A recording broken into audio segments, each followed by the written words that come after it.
Malalim sa ilalim ng imperyo, ipinaalam ng isang gwardiya kay Arena na malapit na silang dumating sa tirahan ng Panginoon ng Underworld. Nadama ni Arena na ang demonic na enerhiya ay lalong tumitindi. Inutusan niya ang mga gwardiya na maging alerto. At sumang-ayon naman ang mga ito sa kanyang utos.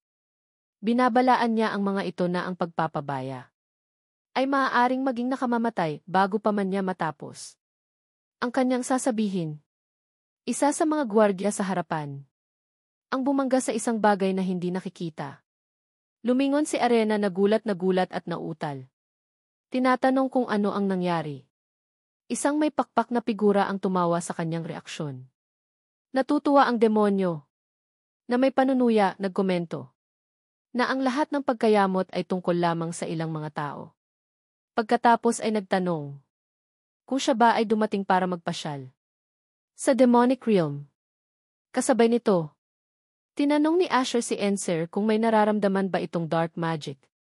Nakinumpirma naman ni Enser. Ipinaliwanag ni Enser na ang dark magic ay isang kapangyarihan nataglay ng mga demonyo, isang masamang puwersa na kayang lamunin ang mundo sa kadiliman. At pagkawasak, dagdag pa niya na may gumagamit ng dark magic upang sirain ang rift at palaganapin ang demonic na enerhiya. Labis na natakot si Asher na nagsimulang mag-isip kung ang mga demonyo ay nasakop na ang underground sa ilalim ng imperyo. Bigla, isang boses na sumisigaw na palabasin siya ang umagaw sa kanilang atensyon. Agad na nakilala ni Asher ang boses. Nakita nila si Khan na sinusubukang pigilan si Garen na iginigiit na hindi siya maaaring umalis sa kapital. Sa sandaling iyon, iginiit naman ni Garen na kailangan niyang makita ang kanyang master. Tinawag ni Asher si Garen habang sumusugod papunta sa kanila at tinanong kung anong nangyayari. Tumakbo si Garen sa kanya at nagmamakaawang humingi ng tulong na ipinapaliwanag na ang kanyang master ay nawawala. Tinanong ni Enser kung si Garen ang disipo. Bagamat na natiling tahimik si Asher, napagtanto na naramdaman din ni Garen ang demonic na enerhiya. Pagkatapos ay ipinaliwanag niya kay Khan na si Garen ang successor sa master ng underworld. Nag-alinlangan si Khan nang marinig ito.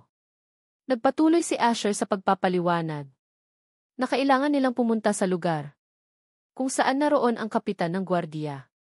Hinihikayat si Khan na payagan siyang umalis kasama si Garen. Tumutol si Khan, sinasabing mapanganib ang underground at piling bilang lamang ng mga tropa ang sinanay upang makayanan ang demonic na enerhiya. Ang pinapayagang makapasok. Nagsalita si Enser na ipinapaliwanag na ang demonic na enerhiya ay hindi katulad ng ordinaryong halimaw. Ito ay hindi makayanan ng karamihan sa mga tao. Ngunit naabot na ni Asher ang isang antas kung saan niya ito matitiis. Kaya magiging maayos siya nang marinig ang pagbanggit sa mga halimaw. Nagkaroon ng ideya si Asher. Napagtanto niya na kailangan niyang isama ang lalaking iyon. Makalipas ang ilang sandali sa kulungan, tumawa si Takan at nagtanong kung iyon ba ang dahilan kung bakit dumalaw si Asher sa kanya. Pagkatapos masabihan tungkol sa sitwasyon, ipinaliwanag ni Asher na kung tutulong si Takan, hihilingin niya sa imperyo ang kanyang paglaya. Gayunpaman, kailangan niyang mangako na hindi na muling sasaktan ang mga tao. At tinanong ni Asher kung kaya niyang gawin ang pangakong iyon. Tumugon si Takan na siya ay isang mandirigma at nanumpa sa kanyang karangalan at katapatan bilang isa. Nang marinig iyon, ngumiti si Asher at inutusan si Khan na palayain ang goblin. Sumang-ayon si Khan, alam na sa normal na sitwasyon kailangan ng pag-apruba mula sa kapitan ng gwardiya, gayunpaman. Si Asher ay isang disipo ng isang swordmaster, opisyal na kinikilala ng imperyo, at siya lamang ang mapagkakatiwalaan nila. Sa ganoong sitwasyon, pagkatapos ay binuksan ni Khan ang padlock ng selda ni Takan. Pagkalipas ng ilang minuto, si Asher, Takan at Garen ay dumating sa pasukan ng underground. Tinanong ni Takan kung iyon ang pasukan at nagkomento tungkol sa napakatinding amoy ng demonic na enerhiya. Pagkatapos ay pumasok siya sa loob.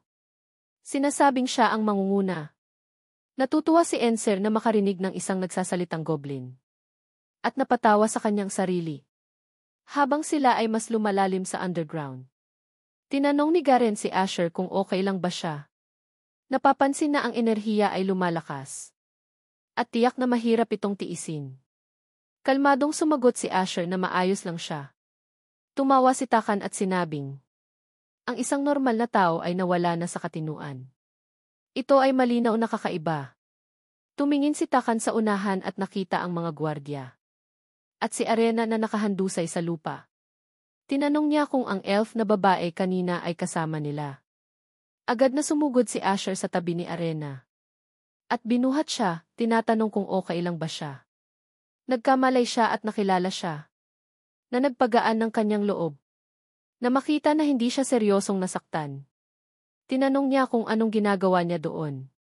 At nagulat na makita si Takan na nagsasalita rin. Nagkomento si Takan. Na mukhang siya ay napakasama at nautal siya. Na nagtatanong kung anong ginagawa doon ni Takan. Ipinaliwanag ni Asher. Na si Takan ay sanay sa demonic na enerhiya. At magiging kapakipakinabang. Pagkatapos ay sinabi niya na pupunta sila ni Takan. Para tingnan ang sitwasyon at babalik. Sumang-ayon si Arena, ngunit binabalaan siya na mag-ingat. Tumango siya, tumayo at sumugod papalalim sa underground. Sumisigaw kay Garen na bantayan si Arena at ang mga sundalo. Buong pagtitiwalang tinanggap ni Garen ang responsibilidad. Habang sila ay gumagalaw sa tunel. Nagbabala si Taka na malapit na ang mga demonyo. At nararamdaman niya ang kanilang lakas. Nagulat si Enser. Na nararamdaman din ni Takan ang dark magic. Sumagot si Takan na pamilyar sa kanya ang enerhiya. Ito ay ang parehong madilim na puwersa. Na minsang nag-brainwash at kumontrol sa kanya. Sa sandaling iyon, may narinig silang papalapit. Inihanda ni Asher ang kanyang iron gloves at binunot ang kanyang espada. Pumwesto si Takan at sinabihan siyang maghanda. Pareho silang nagulat nang may nagsimulang tumawa. Sa itaas nila. Lumitaw ang isang babaeng demonyo. At may panunuya na nagtanong kung sino sila. At kung dumating ba sila para maglaro. Sa kabila ng kanyang mga panunukso, nanatili silang kalmado. Nagtipon ang demonyo ng dark energy sa kanyang kamay. At nagpahayag na masaya. Napaglalaruan niya sila. At tatalunin sa isang bagsak. Sumugod siya sa kanila at isang malakas na pagsabog. Ang umalingaw mula sa malalim na bahagi ng underground.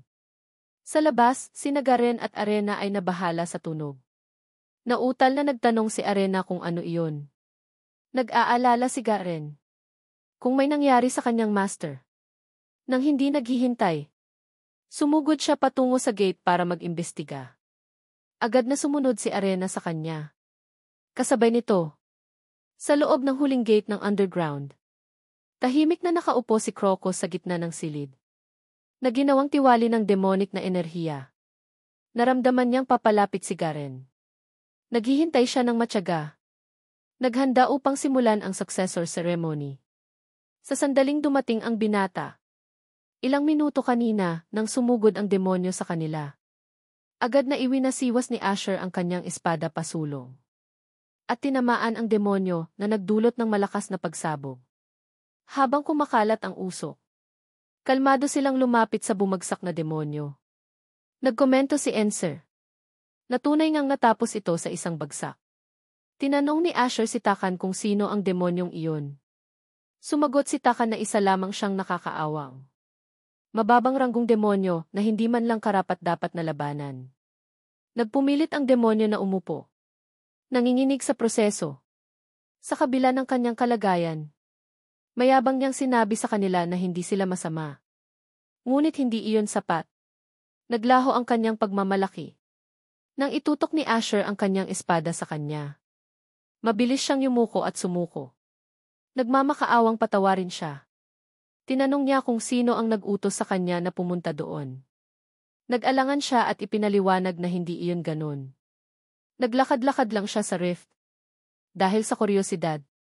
Napagpasyahan ni Asher na hindi siya ang responsable. At ang tunay na lumikha ng rift ay dapat na nasa ibang lugar pa rin. Sa sandaling iyon, Sina Arena at Garen ay dumating sa eksena. Mumisi ang demonyo nang mapansin niyang nagagambala sila. Bigla, isang hayop ang lumitaw at inihagi si Asher palayo sa demonyo.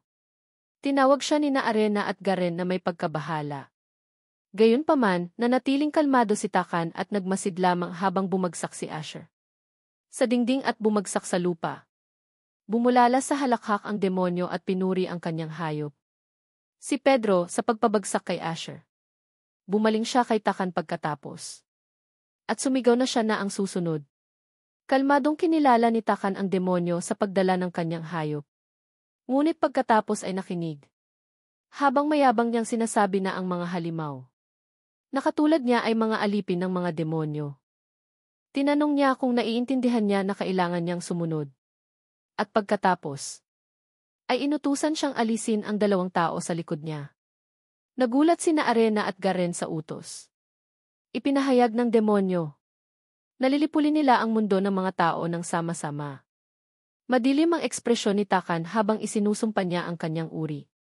Na nagpagulat sa kanya. Pagkatapos ay hiniling niyang malaman kung talagang naniniwala siya na kaya niya silang manipulahin. Sa ganoong nakakaawang lakas, pinakawala ni Takan ang kanyang aura. Tumalon sa ere at inihagis ang kanyang sibat ng may puwersa. Sumisigaw na umalis siya. Ang nagresultang slash ay tumama sa parehong demonyo at Pedro. Nang sabay na nagdulot ng shockwave na umalingaw-ngaw sa buong underground. Tumingala si Takan, napapansin na nawala na sila. Tinanong niya ng malakas kung tumakas na ba sila. At tinawag silang nakakaawa. Sumugod si Arena kay Asher at tinanong kung okay lang ba siya. Sumagot siya na okay lang siya. Ipinahayag ni Enser ang kawalan ng paniniwala. Na siya ay pinatulog ng atake na iyon. Ngunit inamin na nakita niya si Asher. Nahinarang ito sa huling segundo. Pagkatapos ay tinanong niya sa pamamagitan ng telepathy. Kung nagpanggap lang si Asher na walang malay. Dahil ayaw niyang makipaglaban. Sumagot si Asher sa pamamagitan ng pag-iisip. Kinukumpirma na gusto lang niyang makita kung paano haharapin ni Takan ang sitwasyon sa kanyang sarili. Pagkatapos ay pinuri niya si Takan sa hindi pagsunod sa utos ng demonyo. Ipinaalala sa kanya ni Takan ang pangako na ginawa niya. Napanindigan ang kanyang salita bilang isang mandirigma. At idinagdag na wala rin siyang pagmamahal sa mga demonyo. Pagkatapos ay malakas na ipinahayag ni Takan na nag-aaksaya sila ng oras. At hinimok ang lahat na sumulong. Na nagpagulat kina Arena at Garen sa kanyang pagiging direkta. Sa kalaunan, nakarating sila sa huling gate ng underground. Ipinaliwanag ni Arena na ito ang underground fortress. Kung saan matatagpuan ang rift. Sinabi ni Asher. Kay Garen na dapat siyang mauna at hanapin si Crocus. Habang ang iba sa kanila ay nakikitungo sa anumang natitirang demonyo. Tumango si Garen, sinasabing naiintindihan niya. Binuksan ni Garen ang gate at pumasok sa loob. Para lamang magulat sa nakita kay Crocus. Nakalmadong nakaupo sa gitna ng silid. Binati ni Crocus si Garen ng may kalmadong ekspresyon. Sumugod si Garen sa kanya. Nagpapahayag ng pag-aalala at sinasabing natakot siya sa pinakamasama. Marahang tinapik ni Crocus ang ulo ni Garen. Humingi ng paumanhin sa pag-aalala sa kanya. At tiniyak sa kanya na maayos lang siya. Ngumiti si Asher. Napagaan ang loob. Matagal na rin simula nang huli siyang nakita. Pagkatapos ay bumaling si Crocus upang batiin si Arena. Nakikilala siya bilang kapitan ng gwardiya. Sinabi ni Arena na natutuwa siyang makita siyang ligtas. Ngunit nanatiling tahimik si Takan, nararamdaman na may mali. Masyadong kalmado ang kapaligiran. Masyadong kontrolado. Humakbang si Arena papalapit. At lumuhod sa harap ni Crocus. Na ipinapaliwanag na ang imperyo ay nasa panganib. Dahil sa demonic na enerhiya. Ipinahayag niya na ang bansa ay naniniwala sa kanya. At nagsumamo para sa kanyang proteksyon. Tinanong ni Crocus kung talagang ibig niyang sabihin na naniniwala sila sa kanya. Pagkatapos ay malamig na sumagot na tumatanggi siya. Nakita na nagulat si Arena. Tinanong ni Crocus kung hanggang kailan siya inaasahang mabubuhay sa mga anino. Bilang master ng underworld. Nakakulong sa underground na kulungan. Nakagapos ng walang katapusang responsibilidad. Ilang taon na ang nakalipas sa parehong imperyo. Isang batang Crocus. Nagpasalamat si Crocus kay Asher. Sa lahat ng nagawa niya. Hanggang sa puntong iyon. Nang tanungin kung tuluyan na ba siyang bababa sa underground. Tumugon si Crocus nang. Tinanong ni Asher kung hindi ba masyadong mahirap. Dahil kinakailangan kay Crocus. Nagugulin ang kanyang buong buhay sa lugar na iyon. Tumugon si Crocus na may kailangang gumawa nito. Para sa imperyo. Ang kanyang mga magulang ay pinatay ng mga demonyo. At sa pagtanggap niya sa papel na iyon, naramdaman niyang kaya niyang maging uri ng anak. Na ipagmamalaki nila. Pagkatapos ay nagpaalam si Crocus sa huling pagkakataon. At naging mabuti kay Asher. Hindi makapaniwala si Asher. Na si Crocus na nakilala niya noon. Ay naging napakasama. Sa likod ng kasalukuyang Crocus. Nakikita niya ang madilim na enerhiya na nagliliyab. Tinanong ni Asher kay Enser kung ano ang mga nilalang na iyon. At ipinaliwanag ni Enser na sila ay mga demonic forms. Mga nilalang na umiiral sa hangganan sa pagitan ng demonic realm at ng mundo ng mga tao. At nagpaliwanag si Enser na ang mga ito ay mga sinaunang nilalang. Ang pinagmumulan mismo ng demonic na kapangyarihan at pisikal na anyo. Sinipsip sila ni Crocus.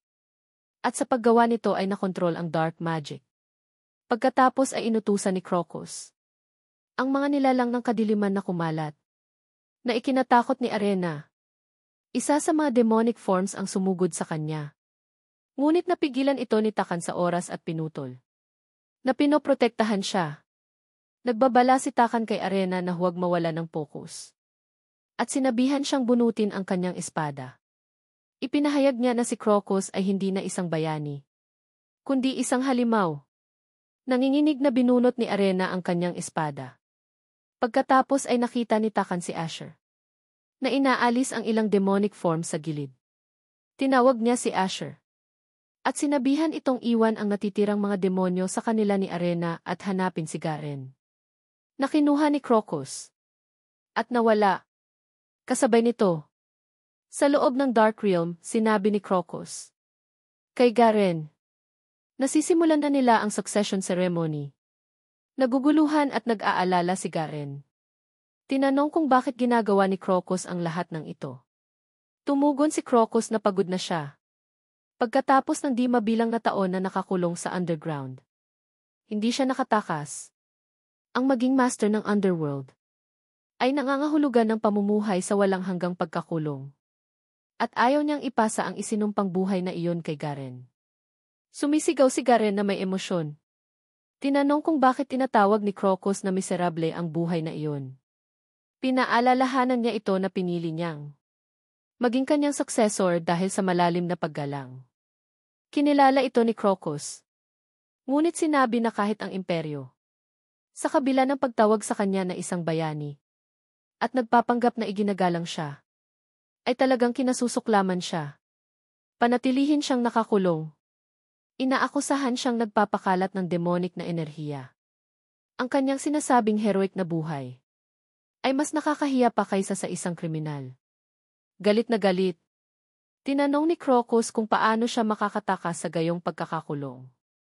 Natakot si Garen sa pagbabago sa kanyang tono. Pagkatapos ay sumigaw si Crocus na. Ang tanging sagot ay gawing kulungan ang buong mundo. Samantala, abala sa laban si Arena. Iwinawasiwas ang kanyang espada. At hiniwa ang mga demonic forms na nakapalibot sa kanya. Pinanood ni Takan at nakita niyang kahanga-hanga ang kanyang kasanayan.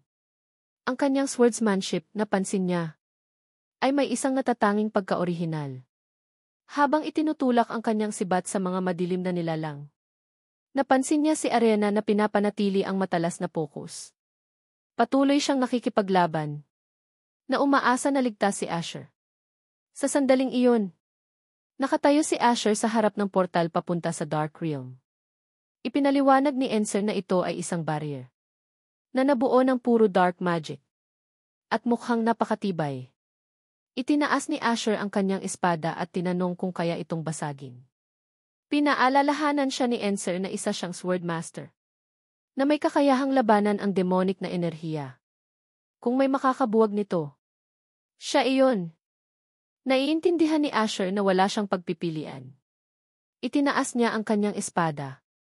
Itinutok ito sa barrier at sumugod ng buong lakas. Sa loob, pinanatili ni Crocus si Garen sa lugar, gamit ang dark magic at ipinahayag na idadaan niya ang kapangyarihan ng mga demonyo sa kanya.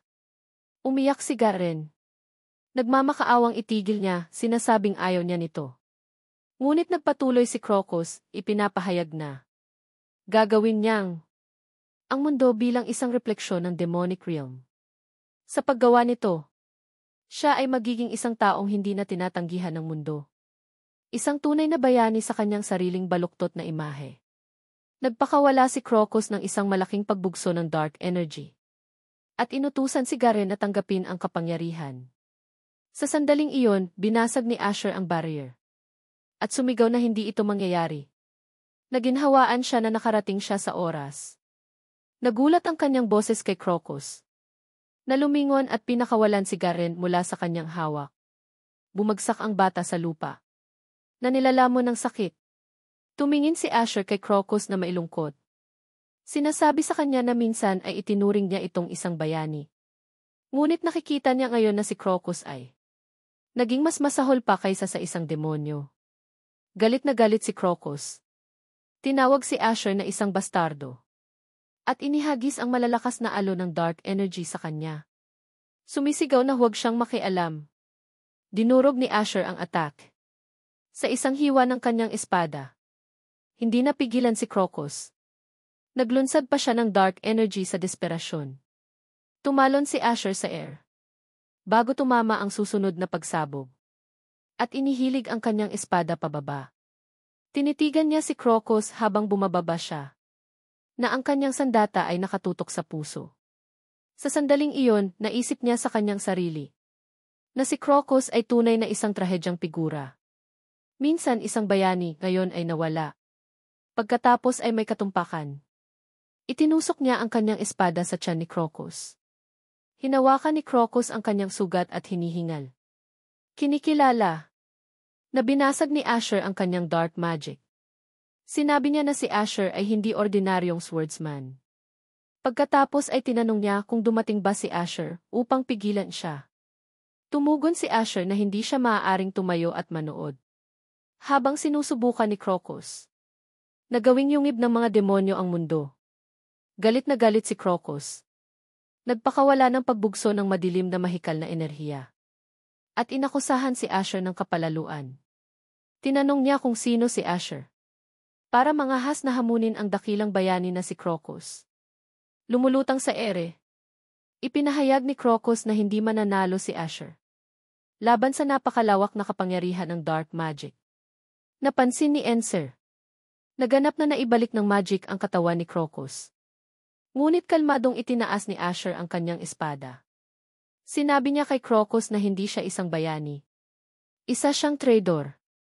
Na ipinagkanulo ang sangkatauhan at yumuko sa mga demonyo.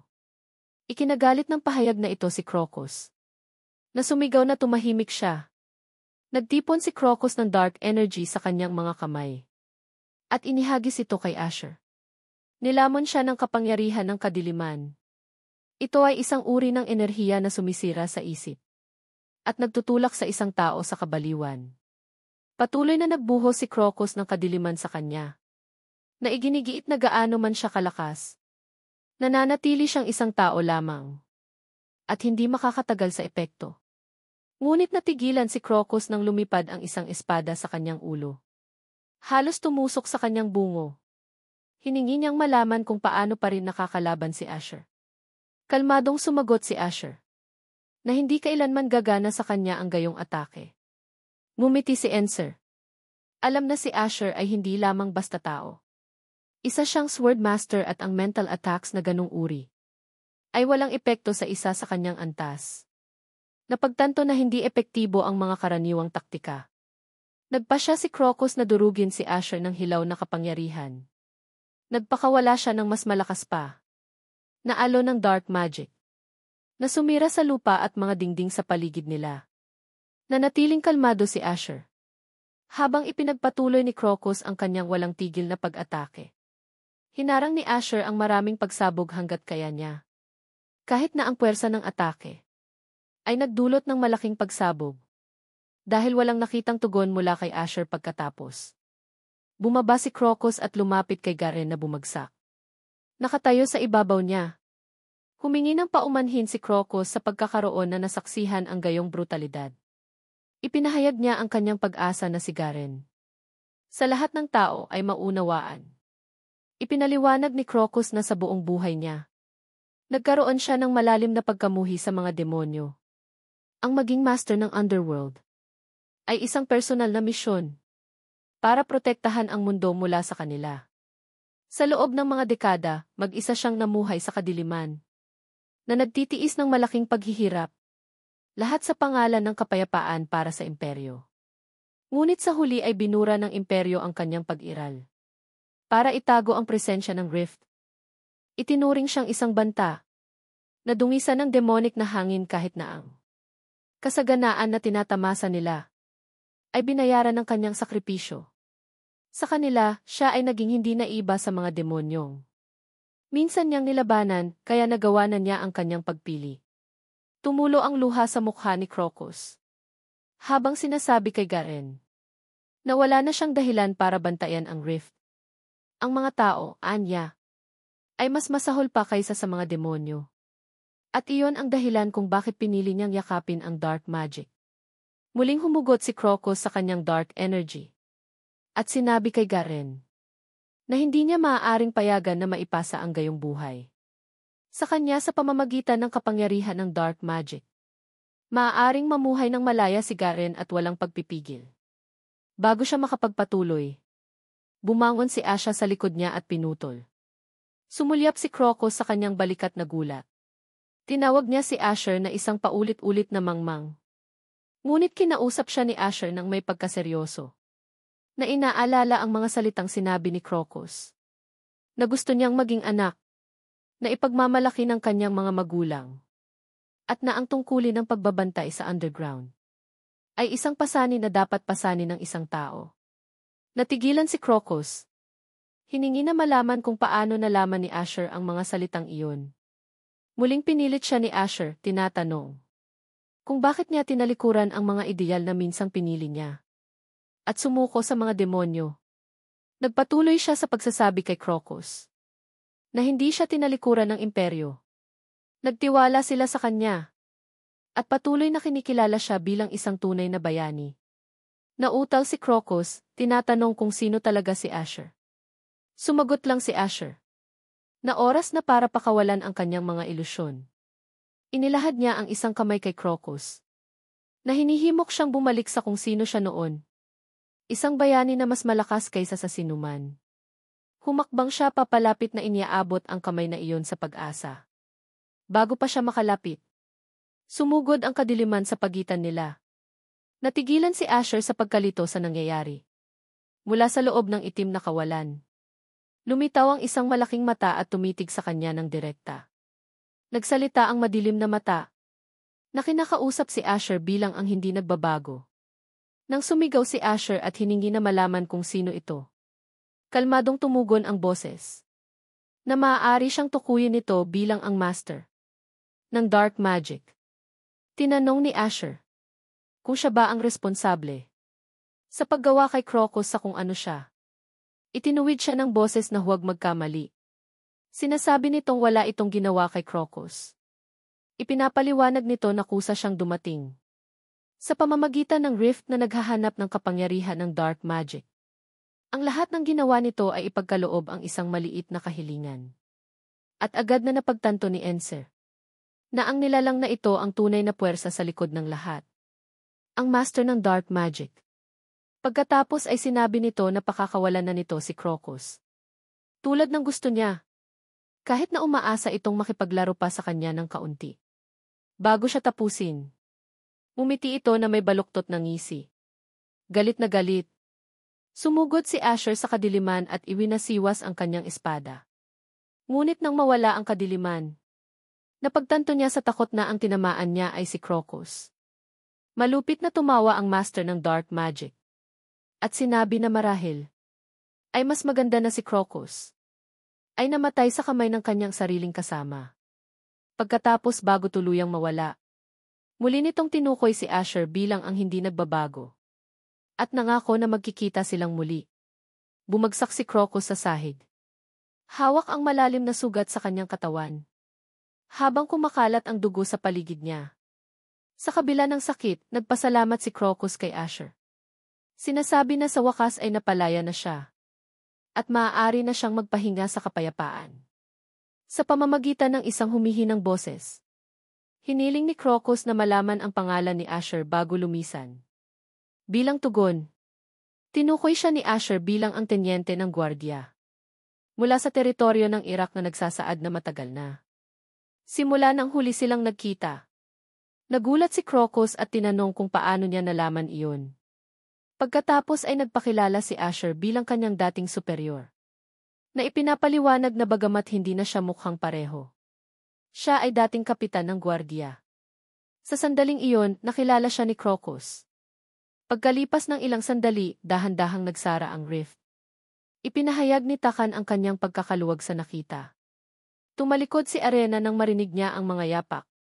At nakita si Asher na tahimik na papalapit. Tinanong niya kung anong nangyari kay Crocus at Garen. Ngunit walang sinabi si Asher. Kumunot lang ang kanyang noo. Kinabukasan. Naglagay si Arena ng puting rosa sa libingan ni Crocus. Kinilala niya na. Kahit na binaluktot ng mga demonyo ang puso ni Crocus. Ang kanyang mga nagawa sa pagprotekta sa imperyo. Ay hindi dapat kalimutan. Idinagdag niya na isang monumento ang itinayo para sa kanyang karangalan. Tinanong siya ni Asher. Kung si Garen na ba ngayon ang bagong master ng Underworld? Ngunit sinabi lang niya sa kanyang sundan siya. Makikita niya mismo. Pagkalipas ng ilang minuto, nakarating sila sa underground chamber. At tinawag si Garen. Masayang binati sila ni Garen. At kinumpirma na opisyal na siyang naging successor. Nagpasalamat siya sa kanila sa pagdating. At ipinakita sa kanila ang lugar kung saan nagpapahinga si Crocus.